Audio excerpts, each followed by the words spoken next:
Hi guys, be sure to like and subscribe. Today I want to talk about the Medicare issue.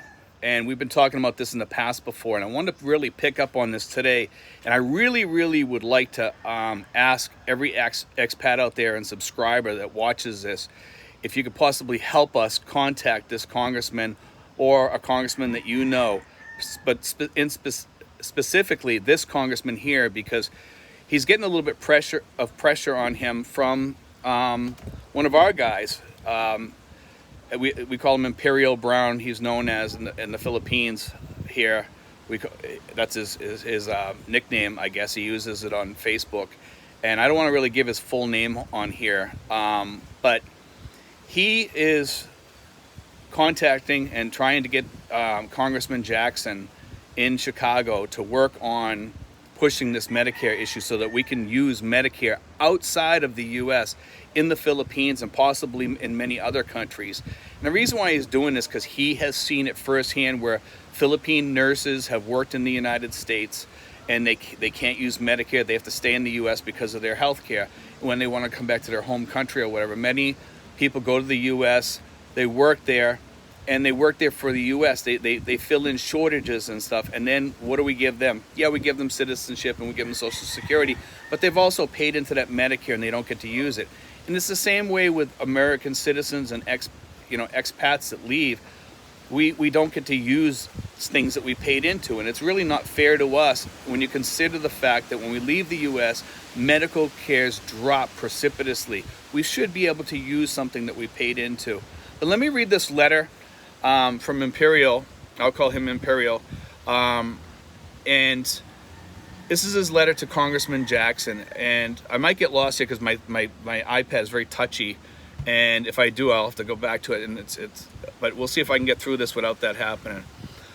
He writes this letter to Congressman Jackson. I want to implore you guys to go through my description, and you can also write to Congressman Jackson. I'll put all the information in there, okay?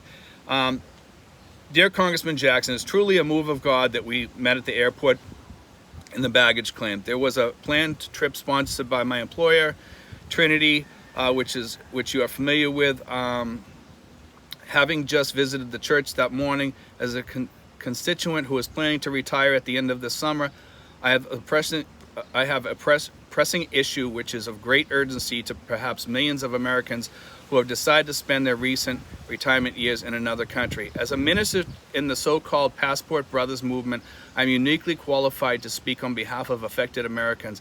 I'm specifically highlighting the Philippines here for two reasons. One reason is that a great number of Americans,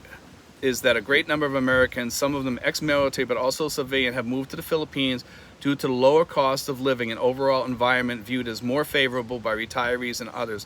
The other reason is that for the past 40 years at least, Philippines have comprised of the lion's share of nurses and healthcare professionals who have immigrated to America to help America deal with the nurse and healthcare worker shortage, which they have. If you notice, when you go into a hospital usually today, a lot of them are, in the United States, there's a lot of the Philippine nurses there. He says, I have 35 plus years long career in the healthcare, the majority of that spending 20 years at Roseland Hospital, where I happened to be the first black man employed in the finance department when I arrived there in 1993. My personal friend Catherine, I won't say her last name, emigrated here from the Philippines in 1979. She is, at 73 years old, working long, hard hours to make ends meet and perhaps feeling entrapped here due to the specter of healthcare costs. The issue is that although we are Americans, whether native born or naturalized, have paid taxes into Medicare, the Medicare system, during our whole working time, many such as Catherine Mendoza and I, over 40 years, millions of expats and foreign-born workers here contend that we should be able to take and use our Medicare benefits with us if we should move out of the U.S., as I plan to do. Currently, we are able to get our Social Security benefits. In the case of the Philippines specifically, many Americans can have a much higher quality of life there based on spending power of the dollar. You know very well the housing costs and major items, and you very well know the cost of housing and major items in Chicago. Rent alone will eat up a Social Security check, but a major concern is paying for health care, which we all know that. There are many articulate spokespersons regarding this issue. I am certain some have been on the Hill personally. Some are on YouTube and social and other media. This should be a nonpartisan concern to be dealt with justly. It should be noted that from a fiscal standpoint, the cost of care is much lower per capita in places like the Philippines, and that's a truth. Our government should be able to work out a fair deal for its citizens based on the standing relationship between the two countries. And not just the two countries, I think it should be throughout the world. We should be able to carry that Medicare, and whether it be certain hospitals in each country or whatever. He also goes on to say, I plan to remain to be more in touch with American expats regarding this issue, and I want to be a resource and conduit of information on this. I am highly grateful of your family's service in Chicago, which I have been personally affected by.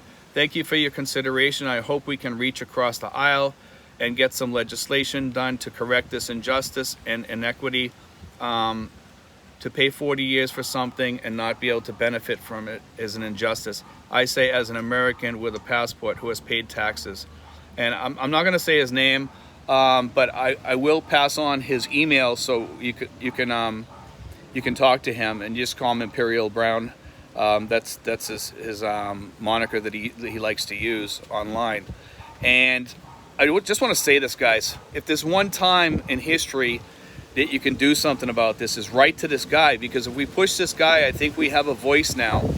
And also, not just write to him, but write to your congressman or your senator also on this matter, and call them also. But I'm going to give all this information in the description, and I really would like to see this move. And I think now is our chance to jump on this. And if you guys jump on this, and if you really feel